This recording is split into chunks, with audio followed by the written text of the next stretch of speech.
Hello friends, आज हम लोग पढ़ने वाले हैं अपनी क्लास 10th का एक और इम्पोर्टेंट चैप्टर द ह्यूमन आई।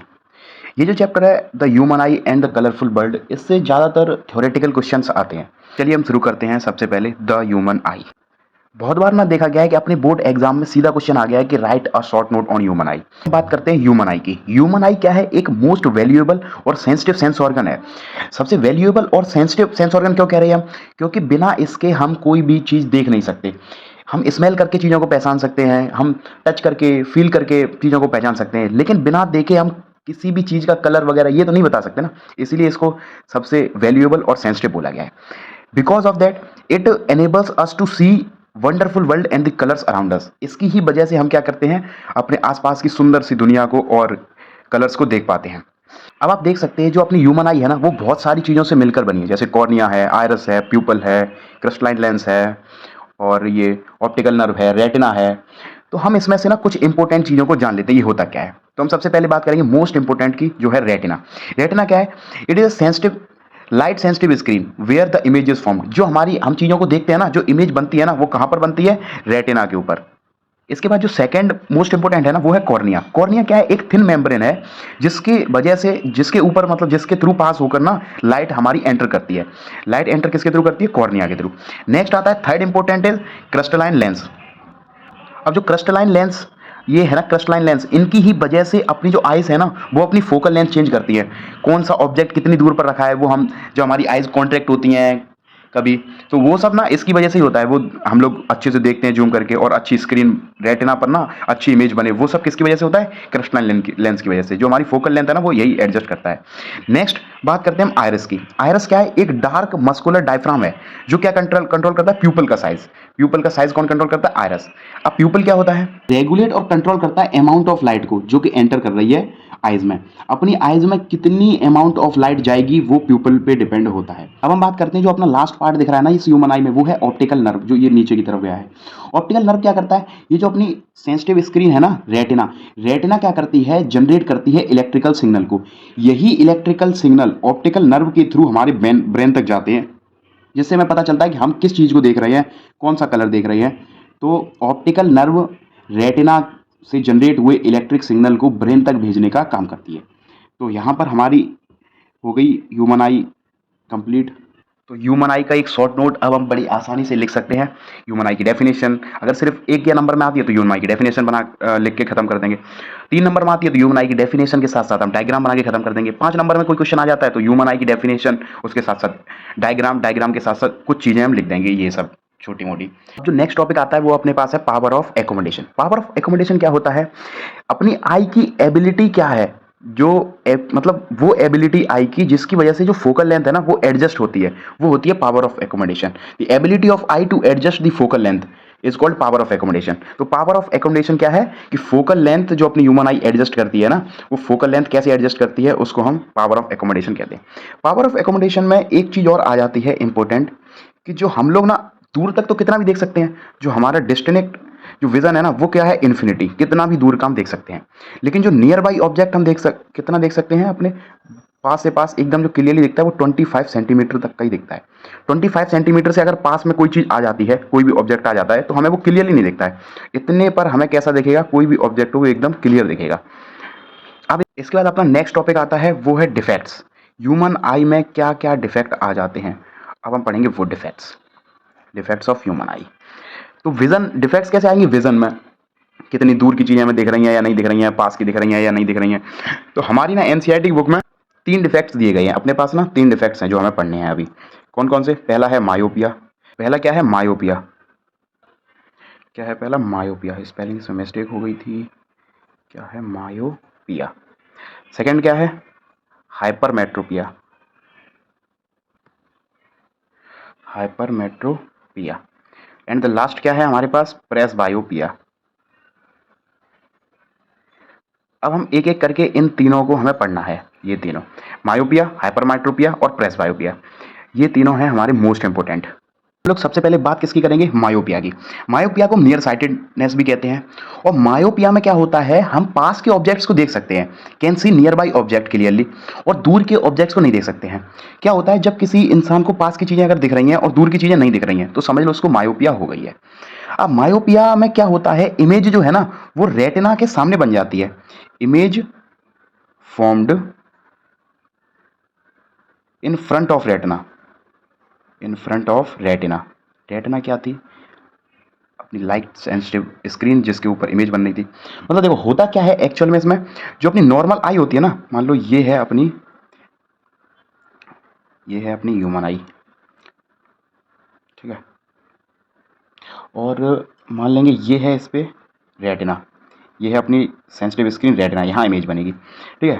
तो ये होता है थोड़ा सा ऐसे टिल्टेड, ये अपना बन गया प्यूपल। तो जो नॉर्मल आई होती है ना उसमें जैसे ये यहाँ पे मान लो कोई ओ ऑब्जेक्ट रखा है, तो क्या होता है कि जो इसकी जो यहाँ से रेज आई इस टाइप से,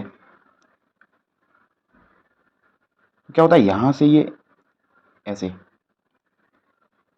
जो इमेज है ना अपनी क्लियरली कहाँ पे बनती है, बिल्कुल रेटिना पर। ये है अपना रेटिना, क्या है, रेटिना। लेकिन जब किसी पर्सन को मायोपिया हो जाती है, किसी पर्सन को मायोपिया हो जाती है, तब क्या होता है कि जो इमेज है ना रेटिना के आगे बन जाती है, इन फ्रंट ऑफ रेटिना। अब मान लो ये जो आई है ना वो मान लो किसी मायोपिक पर्सन की है, ये आई है ना वो किसी मायोपिक पर्सन की है, ये देखो, ठीक है। मान लो ये है इसका रेटिना। अब सेम ऑब्जेक्ट यहाँ पे मान लो रखा है कहीं भी, ठीक है। तो मान लो यहाँ से क्या हुआ, ये इसकी रेज पड़ी, ये क्या होगा, ये ना वहाँ तक जाएगी नहीं, रेटिना तक ये जाएंगी नहीं, यहीं पर कॉन्ट्रैक्ट हो जाएंगी, यहीं पर एक साथ। इसीलिए क्या होता है कि मायोपिक पर्सन को ना दूर का क्लियरली नहीं दिखता है। अब यही ऑब्जेक्ट अगर खिसक के यहाँ पे आ जाए ना, इस जगह पर इसकी पोजीशन और पास में आ जाए, जितना पास में आ जाएगा तो ये वाली थोड़ा आगे बढ़ जाएंगी, तो रेटिना पे बनने लगेगी। तो क्या होता है कि ये क्या हो रहा है कि जितना पास की चीज़ें होती हैं वो आसानी से दिखती हैं, और जो दूर की चीज़ें होती हैं वो नहीं दिखती, कांट सी, ठीक है। अब जो मायोपिया है ना वो होती किस वजह से, हम वो देख लेंगे कि मायोपिया होती किस वजह से है, इसके रीज़न क्या है। तो इसका जो फर्स्ट रीज़न है ना वो क्या है, excessive curvature of, excessive curvature of eye lens. जो अपने आई लेंसेज पढ़े थे ना हम लोगों ने, उनका क्या होता है, जो कर्वेचर होता है ना वो एक्सेस हो जाता है, बढ़ जाता है। दूसरा अपने पास क्या रीज़न है इसका, इलोंगेशन ऑफ आई बॉल।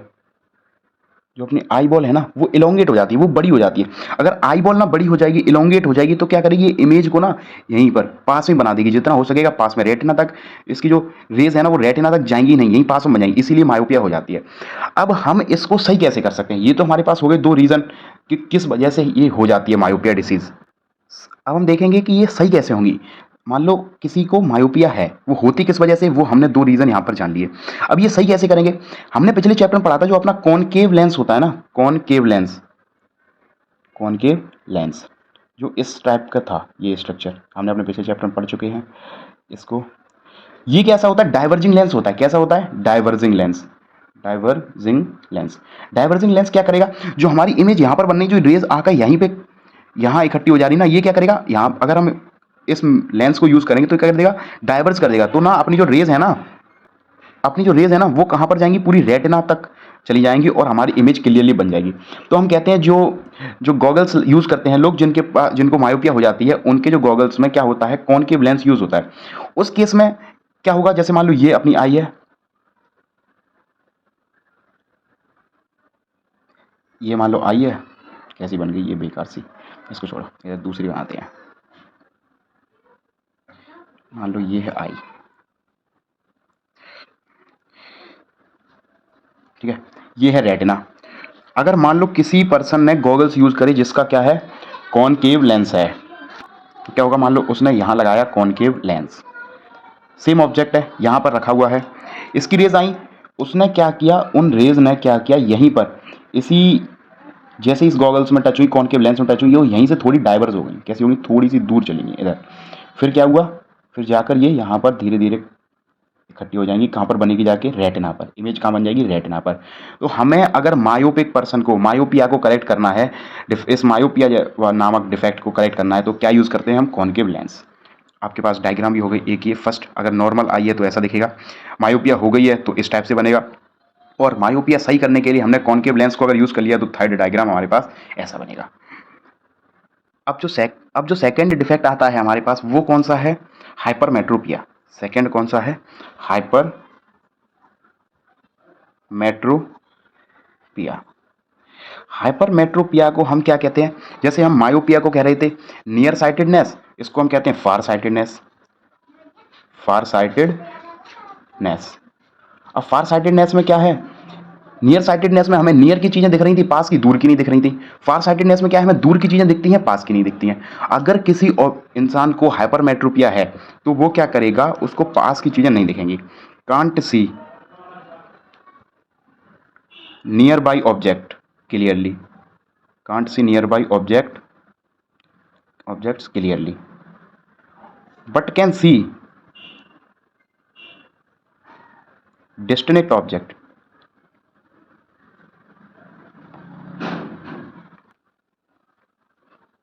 क्या कहना है? Distant object clearly. ठीक है, दूर की चीजें वो क्लियरली देख लेगा, पास की चीजें नहीं देख सकता है।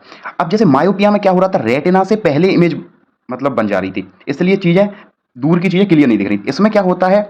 जो इमेज बनती है ना वो कहाँ बनती है? बिहाइंड द रेटिना, रेटिना के पीछे बनती है जाके। इसलिए हमें दूर की चीजें जो हैं वो तो दिख जाती हैं, पास की चीजें दिखती ही नहीं है, क्लियर नहीं दिखती हैं बिहाइंड द रेटिना। जैसे कि मान लो ये है अपनी आई, ये है मान लो आई, यहां मान लो कोई भी ऑब्जेक्ट था, तो नॉर्मल इंसान का क्या होता है कि ये आई, इसकी रेज जाके ये कहाँ पर? रेटिना पे जाके कल इकट्ठी हो जाएंगी और यहाँ रेटिना पर इमेज बन जाएगी। ठीक है, ऐसे मान लो। ठीक है, लेकिन अगर किसी ये होगी किसी नॉर्मल इंसान की आई, नॉर्मल आई, अब किसी इंसान को हाइपरमेट्रोपिया हो गया है, उस केस में क्या होगा? मान लो ये आई है, ठीक है, ये आई थी, क्या होगा? यहाँ कोई ऑब्जेक्ट रखा है, मान लो दूर कोई दूर ऑब्जेक्ट रखा है, वो तो इसको क्लियर दिखेगा। अगर ऑब्जेक्ट पास में आ गया, पास का ऑब्जेक्ट क्या होगा? जो इमेज है ना इसकी वो कहाँ बन जाएगी? रेटिना के पीछे जाके, ये यहाँ जाके ये रेज इकट्ठी होंगी। तो इस वजह से जो रेटिना है ना यहाँ पर ये हो ही नहीं रही, तो हमें ब्लर ब्लर दिखता है, जिसको भी हाइपरमेट्रोपिया होता है ना उसको कैसा दिखता है? Blur blur. तो फिर क्या हो जाता है उसकी, क्योंकि उसकी इमेज ना रेटिना के पीछे बन रही है। अब इसको करेक्ट करने के लिए हम ऐसा लेंस यूज करेंगे जो क्या करे? इन रेज को ना यहीं पर इकट्ठा कर दे, यहीं पर कन्वर्ज कर दे, यहाँ पर रेटिना पर। तो जो अपना हमने पिछले चैप्टर में पढ़ा था कन्वर्जिंग लेंस कौन सा होता है? कन्वर्जिंग लेंस कौन सा होता है? Convex lens. हम कौन सा लेंस यूज कर लेंगे? Convex lens. मान लो अपनी ये आई है, यहाँ कोई भी ऑब्जेक्ट रखा हुआ है, ये रेज आई, हमने यहाँ पर कौन सा लेंस यूज कर लिया है? कॉन्वेक्स। ये कॉन्वेक्स लेंस हमने यूज कर लिया। कॉन्वेक्स लेंस यूज कर लेंगे तो ये कैसा है? कन्वर्जिंग। ये क्या करेगा? यहीं से हमारी जो लाइट है ना कन्वर्ज करना स्टार्ट कर देगा और हमारी इमेज है ना वो कहाँ पर जाके बन जाएगी? रेटिना के ऊपर। तो हाइपरमेट्रोपिया को करेक्ट करने के लिए हम कौन सा लेंस यूज करते हैं? कन्वर्जिंग लेंस, जो कि कौन है? Convex lens. अब हमने मायोपिया में तो देख लिया था वो किस वजह से जनरेट होती थी। अब यहाँ पे हम ये भी देख लेंगे कि हाइपरमेट्रोपिया किस वजह से होती है। अब हमने मायोपिया में जैसे देखा था ना कि वो डिसीज होती किस वजह से है, वैसे ही हाइपरमेट्रोपिया में देखेंगे कि ये किस वजह से होती है। वहां हमने देखा था जो आई बॉल का जो साइज था ना वो कैसा हो गया था? इलोंगेट हो गया था, बढ़ गया था। इस वजह से ना इमेज ना आगे बन रही थी। इसमें क्या होता है? Eyeball become too small. Eyeball कैसा हो जाता है? छोटा हो जाता है। उस वजह से क्या होता है कि वो ना कन्वर्ज नहीं कर पाता है सही टाइम पर, और कन्वर्ज नहीं कर पाता है तो क्या होता है कि हमारी जो इमेज है ना वो पीछे की तरफ बन जाती है। दूसरा रीजन क्या है? उसमें ना क्या हो रहा था कि जो फोकल लेंथ थी ना अपनी, फोकल लेंथ थी ना वो कम हो जाती थी। इसमें क्या हो रहा है ना, फोकल लेंथ बढ़ गई है बहुत ज्यादा। Focal length is too long. Focal length ज्यादा होने की वजह से क्या हो रहा है? ये पीछे की तरफ इमेज बना दे रहा है। फोकल लेंथ अगर उसमें कम हो रही थी इसलिए यहां बना रहा था, इसलिए हमने इसमें यूज किया कन्वर्जिंग लेंस, जिससे फोकल लेंथ वहीं पर वापस आ जाए और इमेज हमारी रेटिना बन जाए। वहां हमने यूज किया था डाइवर्जिंग लेंस, जिसकी वजह से फोकल लेंथ थोड़ी सी बढ़ जाए और इमेज फिर से रेटिना बन जाए। तो हम मुझे लगता है कि अब आपको क्लियर हो गई होगी मायोपिया और हाइपरमेट्रोपिया। अब हम आते हैं लास्ट।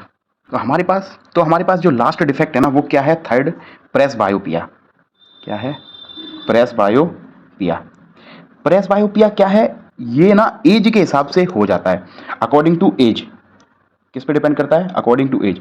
एज के हिसाब से ये चीजें हो जाती हैं। इसमें क्या होता है? पावर जो होता है ना, पावर ऑफ एकोमोडेशन जो हमने पढ़ा था अभी, पावर ऑफ एकोमोडेशन, ये ना जैसे जैसे एज बढ़ती जाती है, आइज का पावर ऑफ एकोमोडेशन क्या हो जाता है, डिक्रीज हो जाता है, कम हो जाता है, डिक्रीज।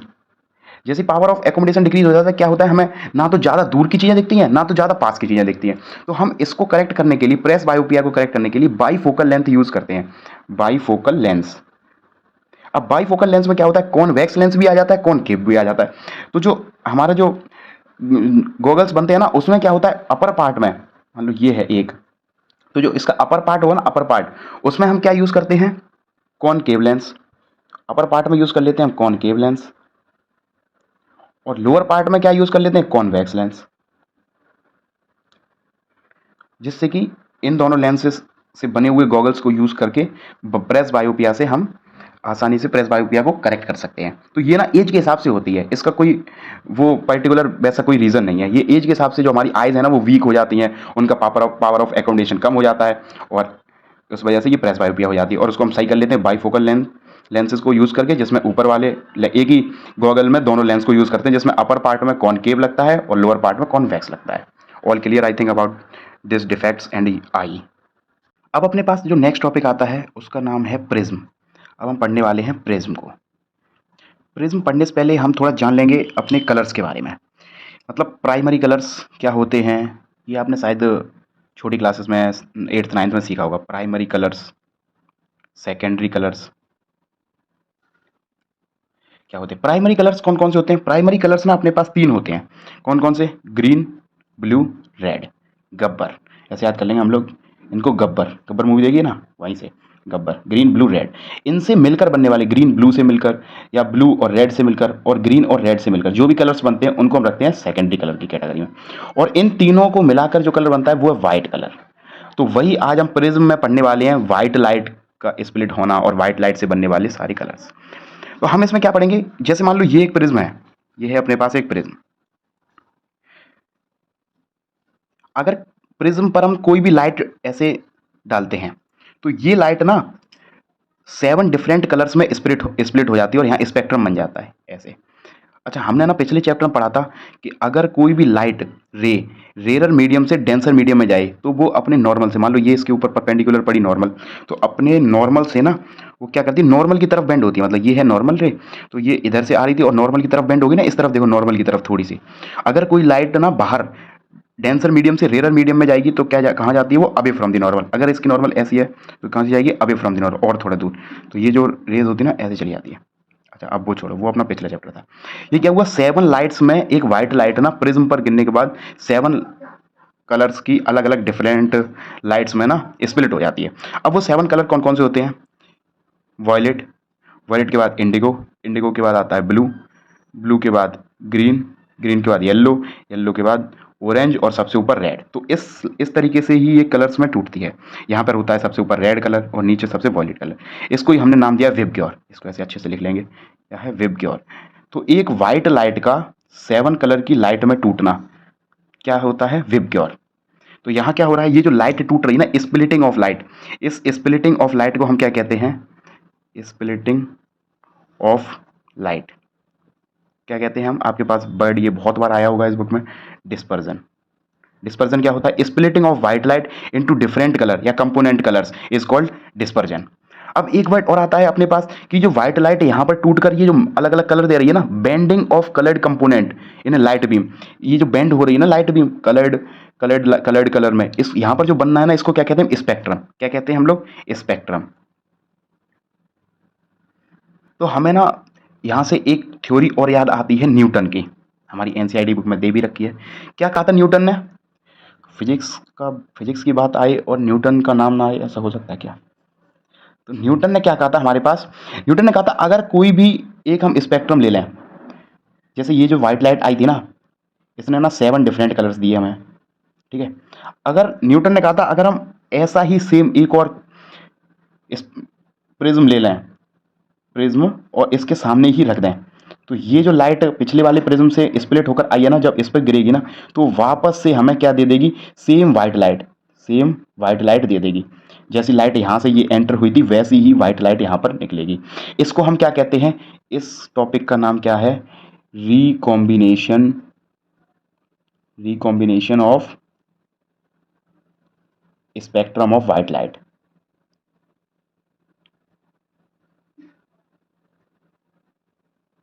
क्या कहा था न्यूटन ने? अगर हम एक प्रिज्म से, जैसे मतलब ये जो लाइट टूट रही थी ना यहाँ पे, एक ये व्हाइट लाइट थी, क्या थी? White light. व्हाइट लाइट से 7 अलग अलग कलर मिले, हमें विबग्योर बना।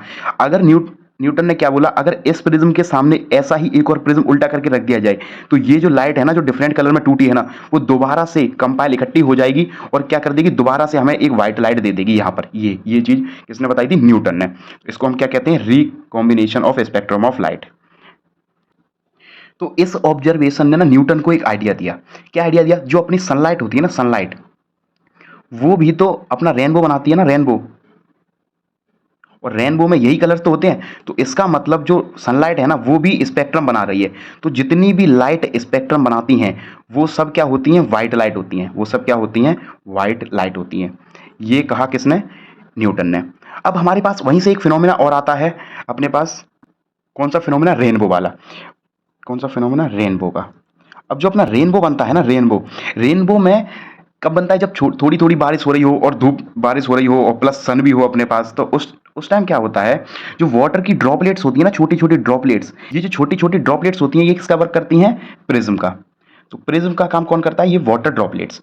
यहाँ पर होता क्या है, जैसे वहां पर क्या हो रहा था? Dispersion of light. ये जो व्हाइट लाइट यहाँ पे मान लो सनलाइट आई, फिर ये यहाँ से ब्रेक डाउन हो जाती है और 7 कलर्स देती है। यहाँ पे मान लो ब्रेक डाउन हुई 7 कलर, इसलिए तो हमें स्काई में एकदम रेनबो दिखता है। उसका भी तो कलर ऐसा ही होता है, विबग्योर। वो भी तो क्या बनाता है? विबग्योर। ठीक है ना? तो विबग्योर बनाता है ना, ऐसे कलर दिखते हैं ना, वॉयलेट है, इंडिगो है, ब्लू है, ग्रीन है, येलो है, ऑरेंज है, रेड है, इस टाइप के कलर दिखते हैं ना। तो इसमें क्या होता है, जो यहाँ भी क्या हो रहा है? डिस्पर्जन हो रहा है। किसका? व्हाइट लाइट का। स्प्लिट हो रही है व्हाइट लाइट, और उसको हम क्या कहते हैं? Dispersion of sunlight. तो डिस्पर्जन ऑफ सनलाइट की वजह से, डिस्पर्जन ऑफ सनलाइट की वजह से क्या बनता है? रेनबो बनता है। तो हमारे पास क्वेश्चन आ जाता है एक नंबर में, what is the cause of rainbow? Dispersion of sunlight is the cause of rainbow. और इस डिस्पर्जन में प्रिज्म का काम कौन कर रहा है? ये जो वाटर की ड्रॉपलेट्स हैं वो। तो आज के लेक्चर में हम इतना ही रखते हैं। आगे हम पढ़ेंगे ट्विंकलिंग ऑफ स्टार के बारे में, एडवांस सनसेट सनलाइट डिले के बारे में, और टिंडल इफेक्ट के बारे में, और इसका ही अपना ब्लू क्यों होता है। तो इसका मतलब ना, अपना जो नेक्स्ट टॉपिक है ना, नेक्स्ट जो लेक्चर आएगा ना, वो ना बहुत इंपॉर्टेंट होने वाला है। आज हम इतना ही रखते हैं, तो यहीं तक के लिए ठीक है आज। Thank you so much everyone.